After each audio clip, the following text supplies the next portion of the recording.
When you find yourself at a key juncture in your life and you make a choice to shift, it can feel exhilarating and empowering in the moment when you shift. But what about in the moments after? How does one effectively navigate a powerful change in your life?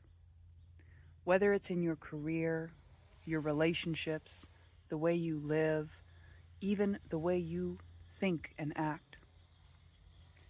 In today's video, we're going to explore some perspectives designed to help you connect to who you truly are, as well as highlight 3 key factors to consider when you are making a transitional shift in your life, so that this shift can be more effective, so that it can come from a genuine place within you, and so overall, you can have that much more enjoyable of an experience in your reality. I'm Danielle Lynn. I speak with teachers, creators, very cool people such as yourself, who are choosing to live in a more intentional way in their lives. Meaning, instead of doing more of the same old, instead of continuing down patterns that have been woven into the thread of who you are, perhaps even before you were born, I imagine you are someone who is choosing to be more deliberate about how you focus your time, how you focus your energy, and how you move within this world. And so it's an honor to connect. So when it comes to stepping forward intentionally into whatever new version of life you are stepping forward into, here are a few perspectives that I've come across that people run into when they're making new choices. One is changing your external world before applying inner changes. It's very understandable that when we want a new change, we think, all right, I'm going to quit that job, or I'm going to make this move, I'm going to do this thing. And I think that's fabulous. Making an external move can inspire new rhythms. But if we make external moves alone without additionally and simultaneously or preemptively addressing the inner world, more often than not, we find ourselves repeating the same patterns in different settings, in different clothes. Our subconscious selves, our pattern selves, they have a reason for operating the way they do, even if that reason may no longer be the healthy and helpful one to you. The aspect of yourself that keeps you in outdated patterns is a part of you that on some level believes it is serving your highest good. I'll say that another way. If you are experiencing some form of what you see as self-sabotage, and you are not sure why you keep making choices in a certain way, even though mentally you may understand they're not the best choices for you, it is likely because on some level, there is an aspect of yourself that believes continuing to make choices in the way you are making choices is what is serving you the best. When people sometimes ask, how is that so? These choices really aren't the greatest to me. Sometimes these choices go down to things like your sense of self. Sometimes they are buried deep in things like receiving love or worthwhileness. Sometimes they can even be connected to perceptions of us being able to live. There are sometimes aspects of self that think you will cease to exist if you stop a certain pattern, even if it is otherwise bringing a lot of pain. So I mention this because part of any transition process, part of any movement into genuine embodiment often involves a very clear reflection on yourself and the consistent choices you make, not from a place of shame, blame, or guilt, but from a place of curiosity, a place of compassion, and ultimately a place of let's look at this together so that we can knock out any myths that are completed and all align, all aspects of self align in the ways we genuinely, naturally are built to move in this world.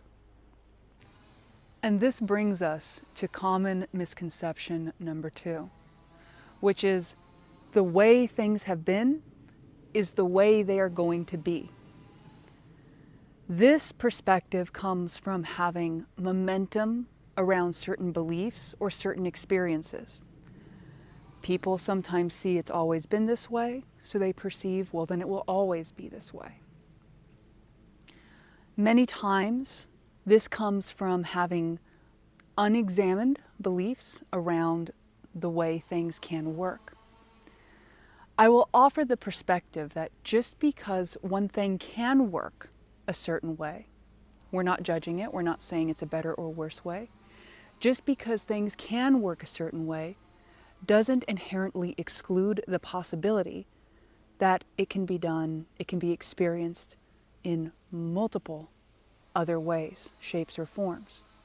And oftentimes it is our insistence, consciously or unconsciously, to see things a certain way or an attachment or familiarity that may not inspire us to otherwise begin to look at the same thing from different perspectives.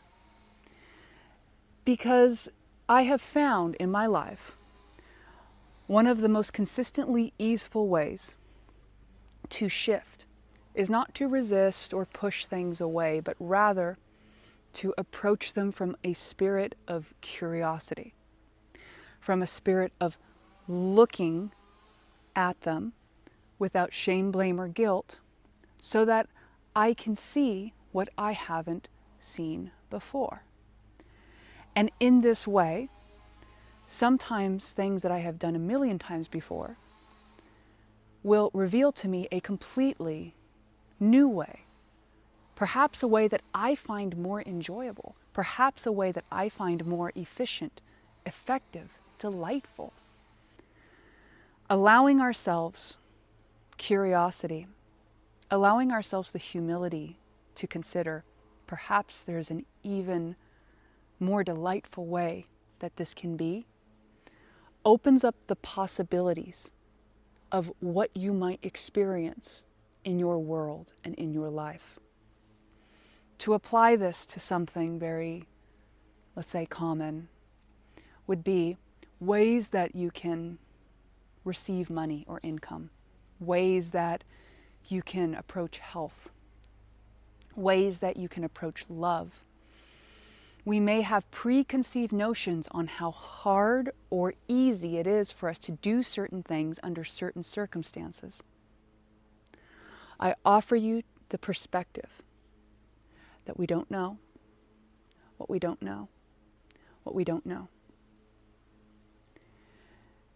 And if it delights you to approach anything in your life, physical, spiritual, emotional, or otherwise, in a new way, if the idea that could this be even more delightful inspires you, then you may consider this approach I have offered about neutral perspective, and instead of saying this is, say, I'm curious what could be. I'm curious what might be. I'm curious what resonates. It's very fun. Third, this one's an important one. Many of us can create from a premise that we think where we are at is not enough, and where we are heading will somehow help us be more. Where we are at, on some level, we don't feel good enough, and arriving here will give us more and better of what we want or who we are. There is a subtle frequency inbuilt in that perspective around lack. I have found in my own experience, so long as I create from a place of lack, so long as I am creating from a place of I believe I need to fix something, there is something wrong here, then inherently I am engaging with a way of living in which I am meeting reality at a need to fix it. I'm going to say this a different way.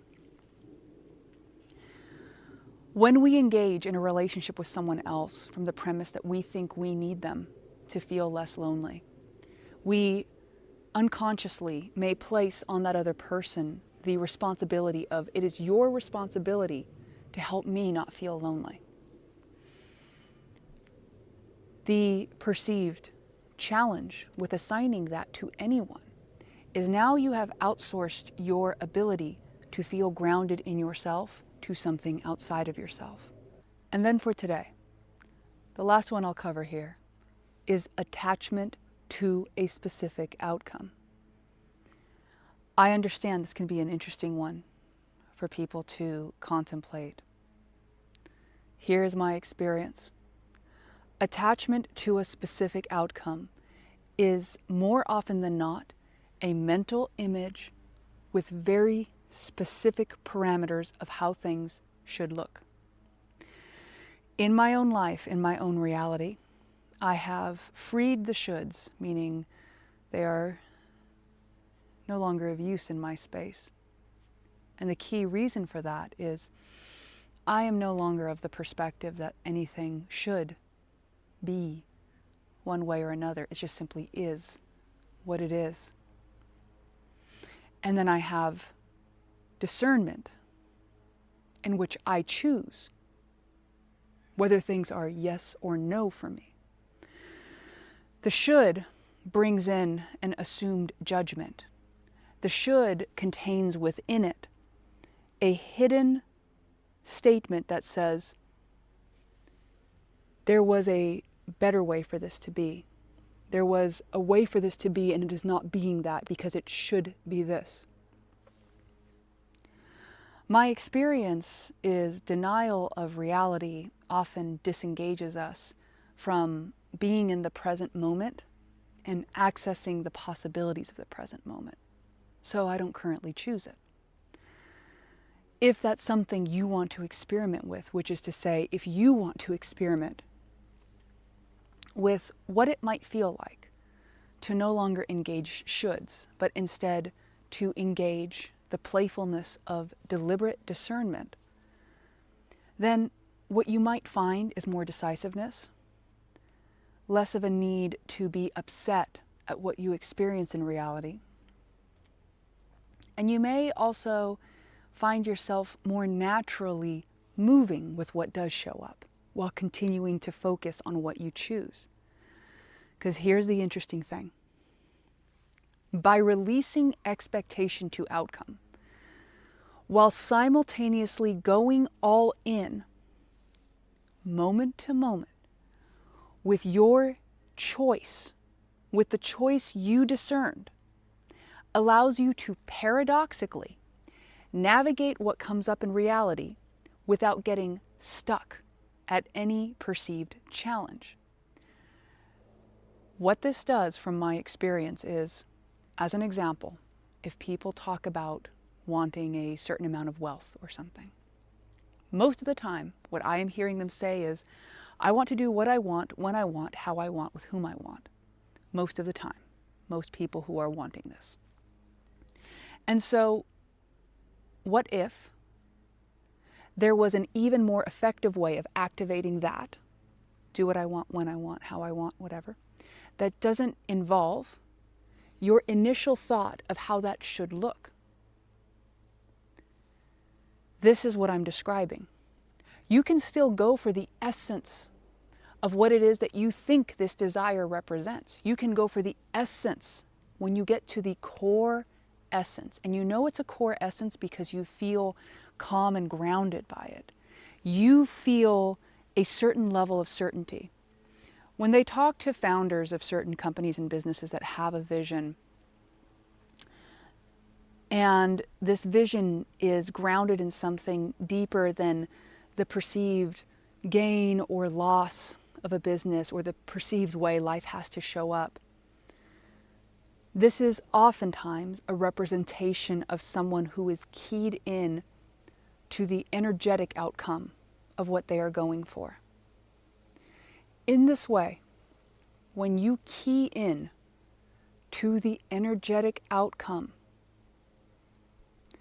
of what you truly are, see, we're taking it beyond what you want, what you truly are, because what you truly are contains inherently within it all the things you genuinely want that are nourishing for you, not things that are distractions or things that you might think you want on the surface but are actually not bringing you the deepest joy. When you attune in this way and you make choices from life in this way, I have found doors open, opportunities open, insights come, inspirations come. And if you're curious about ways to attune to this pathway, I can link in the description one of the videos that I created on the power of choice that guides you through a meditation on making deliberate choice in your life. And for now, my friend, wherever this video finds you, I imagine there has been something within our conversation that has provided that much more inner wisdom, activation, and empowerment for where you are at in your journey right now. If you would like to go deeper, I have links in my description for the lab community, for the flow book, and for other experiences that I host now and again. If this video has been of service to you, please do like, share, subscribe, maybe give it a thumbs up. And I would love to read what your experience was in the comments. And in all cases, my friend, I appreciate you, and I look forward to our next conversation.